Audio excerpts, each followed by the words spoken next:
કેજરીવાલનો વિપક્ષ પર મોટો આરોપ, અત્યારથી મત ખરીદવાનું કામ શરૂ, 1000 રૂપિયા આપી રહ્યા છે. દિલ્હી વિધાનસભા ચૂંટણીને લઈને રાજકીય ગરમાવો વધી રહ્યો છે. સત્તા પક્ષની આમ આદમી પાર્ટીએ વિરોધ પક્ષ પર મત ખરીદવાનો આરોપ લગાવ્યો છે. પાર્ટીના રાષ્ટ્રીય સંયોજક અને પૂર્વ મુખ્યમંત્રી અરવિંદ કેજરીવાલે એક્સ એકાઉન્ટ પર લખ્યું કે આ લોકોએ મારી વિધાનસભામાં અત્યારથી જ મત ખરીદવાનું કામ શરૂ કરી દીધું છે. ખુલ્લા એમ 1000 રૂપિયા પ્રતિ વોટ કેશ આપી રહ્યા છે. આમ આદમી પાર્ટી તમામ 70 બેઠકો પર પોતાના ઉમેદવાર જાહેર કરી ચૂકી છે. કેજરીવાલ ફરી એકવાર નવી દિલ્હીથી ચૂંટણી મેદાનમાં છે. દિલ્હીના હાલના મુખ્યમંત્રી આતિશી કાલકાજી બેઠકથી ચૂંટણી લડી રહ્યા છે. આમ આદમી પાર્ટીએ માલવીય નગરથી સોમનાથ ભારતીને ઉતાર્યા છે.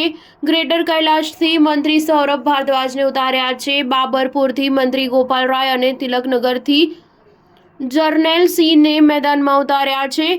સત્યેન્દ્ર કુમાર જૈન શકુર બસ્તીથી મુકેશ કુમાર અહલાવત, સુલતાનપુર માજરાથી રઘુવિંદર શૌકીન, નાગલોઈ જાટથી સોમદત્ત, સદર બજારથી અને મનીષ સિસોદિયાને આ વખત જંગપુરાથી ચૂંટણી મેદાનમાં ઉતાર્યા છે. 5 મુસ્લિમ ઉમેદવાર ઉતાર્યા છે. 10 મહિલાને ઉમેદવાર બનાવાઈ છે, એટલે કે 15% મહિલાઓને જગ્યા આપવામાં આવી છે.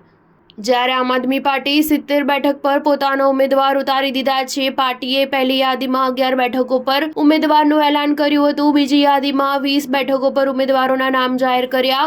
પાર્ટીએ પોતાની ત્રીજી યાદીમાં એક નામની જાહેરાત કરી હતી, જ્યારે ચોથી અને અંતિમ યાદીમાં 38 નામોની જાહેરાત કરવામાં આવી છે. આગામી વર્ષ 2025ની ફેબ્રુઆરીમાં દિલ્હી વિધાનસભાની 70 બેઠકો પર ચૂંટણી થવાની છે, જેની તૈયારીઓને લઈને આમ આદમી પાર્ટી પૂરી તાકાતથી કામ કરી રહી છે. હવે દિલ્હી વિધાનસભા ચૂંટણીની તારીખોનું એલાન હજુ થયું નથી. 2020માં થયેલી ચૂંટણીમાં આમ આદમી પાર્ટીએ મહત્વપૂર્ણ બહુમતીથી જીત મેળવી હતી અને 70માંથી 62 બેઠકો પર જીત મેળવી હતી. ભાજપના ખાતામાં 8 બેઠકો ગઈ હતી, જ્યારે કોંગ્રેસના હાથ ખાલી રહ્યા હતા. સ્ટાર ન્યૂઝ 7 હંમેશા સચ્ચાઈની સાથે.